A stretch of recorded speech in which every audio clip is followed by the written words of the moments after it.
जय श्री हरि प्रिय भक्तों, आज हम बात करेंगे साल 2026 की पहली बड़ी एकादशी यानी सटिला एकादशी के बारे में। इस दिन तिल का दान और उपयोग सोने के दान के समान फल देता है। आज के वीडियो में हम जानेंगे व्रत की सही तिथि, शुभ मुहूर्त, पूजा विधि और वो कथा जिसे सुनने बिना यह व्रत अधूरा माना जाता है, तो वीडियो के अंत तक जरूर देखें। शुभ मुहूर्त और तिथि। साल 2026 में सटिला एकादशी 14 जनवरी बुधवार को मनाई जाएगी। एकादशी तिथि शुरू 13 जनवरी 2026 रात 9:14 से। एकादशी तिथि समाप्त 14 जनवरी 2026 रात 10:48 बजे तक।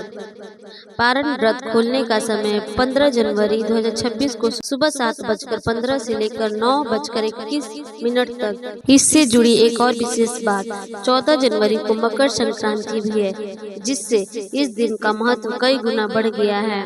इस एकादशी पर तिल का 6 तरीके से उपयोग करना चाहिए, जिससे मोक्ष की प्राप्ति होती है। पहला, तिल स्नान, पानी में तिल डालकर नहाएं। दूसरा, तिल उपटन, शरीर पर तिल का उपटन लगाएं। तीसरा, तिल हवन, पूजा के समय तिल से आहुति दे।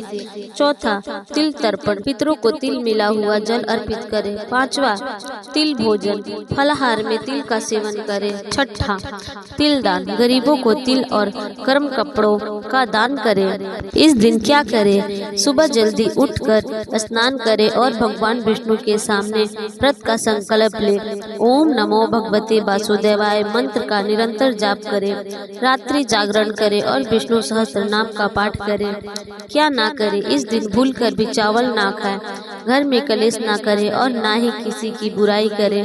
प्याज, लहसुन और तामसी भोजन का त्याग करें। इससे जुड़ी एक व्रत कथा। पौराणिक कथा के अनुसार एक समय एक ब्राह्मणी थी जो भगवान विष्णु की बहुत बड़ी भक्त थी। उसने कठिन तपस्या और व्रत करके अपने शरीर को शुद्ध कर लिया था, लेकिन उसने कभी किसी को अन्न का दान नहीं किया था। भगवान विष्णु ने उसकी परीक्षा लेने के लिए एक भिखारी का रूप धारण किया। जब वे ब्राह्मणी के पास भिक्षा मांगने पहुँचे तो उसने गुस्से में आकर उसने पात्र में मिट्टी का एक ढीला डाल दिया। कुछ समय बाद ब्राह्मणी की मृत्यु हुई और वह स्वर्ग पहुंची। वहां उसे एक सुंदर महल मिला, लेकिन वह बिल्कुल खाली था। उसमें ना तो अन्न था ना धन। व्याकुलता होकर उसने भगवान से इसका कारण पूछा। भगवान ने कहा, तुमने भक्ति तो की पर कभी दान नहीं किया। तब भगवान की आज्ञा से उसने देव कन्याओं में सटिला एकादशी व्रत की विधि सीखी और विधि पूर्वक व्रत किया। इस व्रत के प्रभाव और तिल के दान से उसका महल अन्न, धन और सुख सुविधाओं से भर गया। तो भक्तों, यह थी सटिला एकादशी की पूरी जानकारी। इस दिन श्रद्धा पूर्वक तिल का दान जरूर करें ताकि भगवान विष्णु की कृपा आप पर बनी रहे। अगर आपको यह वीडियो अच्छी लगी हो तो लाइक करें और कमेंट में जय श्री हरि जरूर लिखें। धर्म कर्म से जुड़ी ऐसी ही जानकारी के लिए हमारे चैनल को सब्सक्राइब करें। धन्यवाद।